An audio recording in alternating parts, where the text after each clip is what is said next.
In this video, I will be giving you a full tutorial of how to play Crystal PvP in Minecraft. And this tutorial can be for anyone, whether you're a new player to Crystal PvP or you're already quite a high tier. I will be breaking this video up into sections. First, you need to learn the CPvP inventory, then I'll be showing you the basics and what each thing does, then an advanced tutorial of how each item works and how you can maximise the efficiency. And lastly, I'll be giving you some custom tips and tricks that I use to get lots of kills in Crystal PvP fights. To start off, you'll need a server to play on. For example, I play on PvP Hub. The IP for this server is pvphub.me, and I think this is the best Crystal PvP practice server. So when you've joined your server, you might want to create a kit.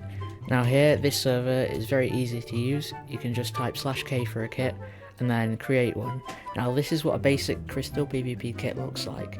You need some armour, and when you get netherite armour, always put protection 4 on all of it apart from the leggings. This is because crystals do damage in blasts, so you need one piece of armour to protect you from the blasts. Leggings are the best since the damage is dealt to your legs. So once you've created the armour, you'll also need crystals and obsidian, preferably next to each other so you can easily switch to them. You'll also need a stack of respawn anchors and glowstone. These you can use to blow up. You put glowstone inside the respawn anchors. You'll also need a netherite sword with sharpness 5, as this does the most damage. You can also add knockback 1. Knockback 2 usually isn't good enough for Crystal PvP because it hits the player too far away, so when you try and punch them into a crystal, they don't do much damage. As well as a sword, you can add a crossbow. Now this is just for slow falling, as if people have slow falling they'll be stuck in the air and crystals do more damage when you're up in the air. And finally, you'll need at least 4 stacks of ender pearls so you can easily move around. And some golden apples, because if you don't have any food then you'll die very quickly. Now this next step before you can do anything else is you need to know how to use your inventory very quickly. So you need to know how to click on all these different hotbar slots. You need to be able to use obsidian and then crystals very fast. Also with anchors, you need to be able to click anchor and then glowstone very fast. To get your keybinds, go into settings, then options, then controls, and then keybinds. Here you can see your hotbar slots, so for me I would recommend using side buttons of your mouse for slots 1 and 5, but these can be anything that you can easily access with both of your hands. So for my left hand I have slots 2, 3 and 4, which are very easily accessible with my middle finger, and also for the last 4 slots, these are very accessible with my thumb and index finger. Now I would say the least important keybind of all is probably whatever weapon you have, either a pickaxe or a crossbow, and the most important are definitely ender pearls, totems, crystals and obsidian. So now that you know how to use your inventory and hotbar very quickly, I'll be showing you the basics about Crystal PvP. To start off, you need to know that damage is dealt to the player in terms of their legs. So if you just take off your leggings and then try crystalling yourself, it will do quite a lot of damage like this. Like 3 crystals is enough to pop your totem. But if you have leggings with blast protection 4, these will do a lot less when you're standing here. However, if you jump and then break an end crystal, it will do a lot more damage. Now we can use this tactic to kill people by punching them up into the air with a knockback 1 sword and then crystalling them just as their legs are in line with the bottom of the crystal. Then we can do a lot of damage like this.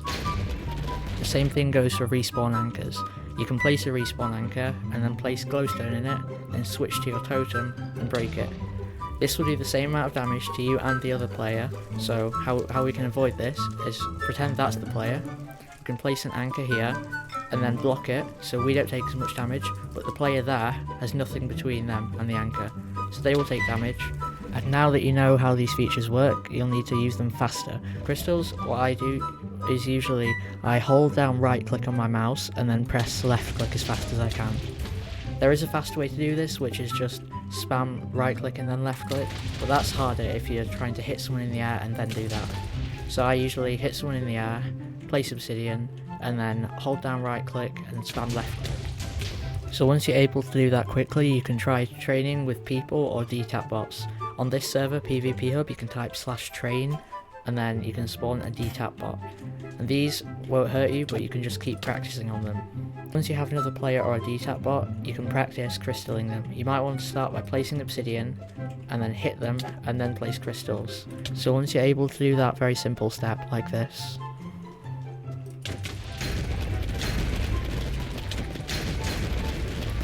then you're able to start hitting the player before you place the obsidian, as this is what you'll do in a fight because it's much harder to place the obsidian first. In a fight, the other player will constantly be moving, so if you place an obsidian here, they might just run over here. So you'll need to do something else. Instead, if they're just over here, you can hit them in the air, then place obsidian, and then crystal them. And this is what that looks like. So as I said earlier, it's really important to have easily accessible keybinds for your sword, obsidian, and end crystals, so you can quickly hit the player, switch to obsidian, and place an end crystal. Now that you're able to end crystal quickly like this, now you can learn how to anchor quickly. So, like I said earlier, you need to place anchors and then glowstone and then block it. But if the player is here and you're far away, you could just place it next to the player like that. If the player is right next to you and they're constantly moving, the best thing to do is quickly place it and then block it with a glowstone like that. Anchoring quickly is a very surefire way to win every fight, since it's very hard to combat these. With crystals you can just move away or pearl down, but if you pearl down to an anchor it will still do damage while it's next to you. As you can see here, I've got a DTAP bot and now I can practice crystalling and anchoring with this. So for example, you can place an anchor here and then pearl down into the hole, and now you can see there are blocks next to me, but this guy is one block above. So if I place a crystal here, it will do damage to them like that, and then you'll have the opportunity to keep crystalling them if you're below them. So that's why if you anchor, it's very good because it can catch the other player off guard and give you opportunities to crystal them. Now another way you can use respawn anchors is by hitting the player and then placing an anchor behind them, as if you're far away this won't do much damage to you. For example, you can hit the player like this and then about here or maybe here place an anchor like this. Now as you can see, I can put this into action here. This player is already below me, but if I go down and anchor them here,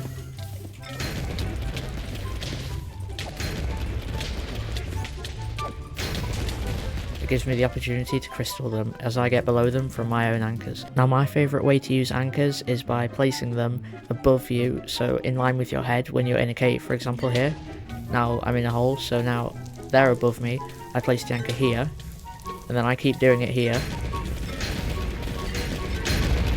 As you can see, it pops me once, but it popped them about 3 or 4 times. So now that you've mastered a fence with crystals and anchors, you now need to work on toteming. This is how you heal, and totems give you an extra life. For example here, if I didn't have a totem and I stood right next to this, I would die. But if I hold a totem in my offhand, so that gives me an extra life. So I would recommend carrying about 16 of these in your inventory. So as I said earlier, you need a keybind for the totem. It's probably one of the most important, and for me it's Q, which I can press with my index finger, and that is for slot 9, which is where my totem is. So every time I lose the totem in that slot, I can press on my inventory and quickly put another there. And for my offhand, it's usually F for the default, so I can quickly click on my inventory and put one in my offhand. So if I have no totems, you need to be able to quickly click on your inventory, put one in your slot 9, one in your offhand, like this. So now I'm going to let this person crystal me a lot so I can practice toteming.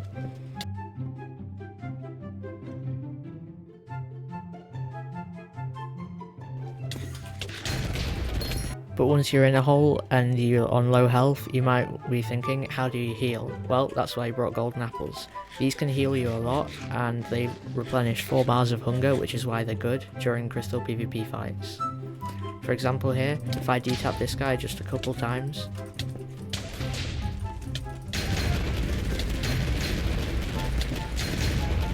see I've lost a little bit of hunger at the bottom right, so I can just eat some golden apples and then quickly carry on. But usually when you eat golden apples, it's a good idea to end a pearl away, maybe 10 to 15 blocks, and then block yourself up so it's harder for the other player to get you. And like I said earlier, slow falling might be helpful, since during fights, if the other player is falling down, it's easier if they're falling slowly. It gives you more time to crystal. So if I shoot them, and then I can place a anchor like this, go under them, while they were still floating down, I can easily crystal them. The problem is, once someone pops their totem, their effects get removed, so you might have to constantly keep shooting them. Every time they pop a totem, see, they no longer have the effect. And last but not least, if you look in your inventory, you may notice that all crystal PvP players carry bottles of enchanting. Now you may be thinking, why do they carry these, since all they do is give you experience? But if you have mending on your armour, and if your armour breaks a bit like this, as you can see, the durability has gone down. If I splash bottles of enchanting, then it heals. Now this is really helpful for fights since it's harder to just get another set of armour. So usually you take 3 or 4 stacks of bottles of enchanting.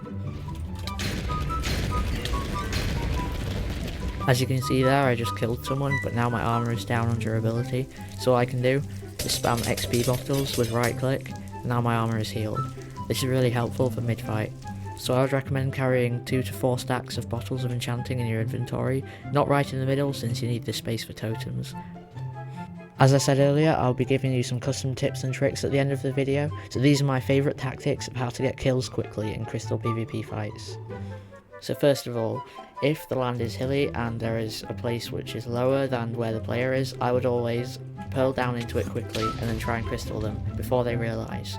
If you catch them off guard, then they usually just try and pearl away, and this does more damage to them. My next tactic is if you're in a fight and you have lost more than half your totems, I would recommend pearling out, and if you're in a hole, then pearl out and fix your armour with bottles of enchanting. So this is what it looks like in action.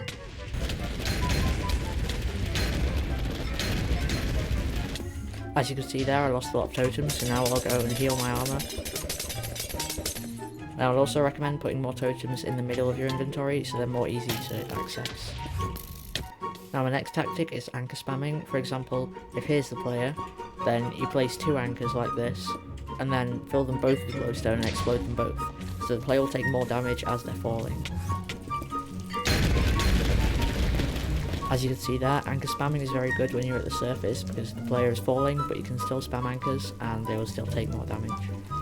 And now my final tip is when you run up to the player, instead of trying to crystal them like I know people do at the start of a fight, what you should do is place an anchor and then pearl down into the hole, crystal them. This will give you a lot of opportunities to crystal them, as when you blow up the anchor, if it's next to you, you'll fall down the middle and they will often fall to the side.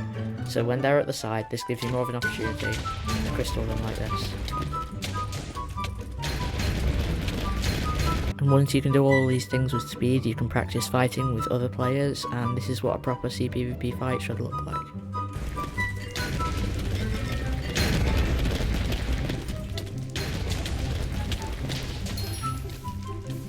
Thanks so much for watching, and that was a complete guide to Minecraft Crystal PvP.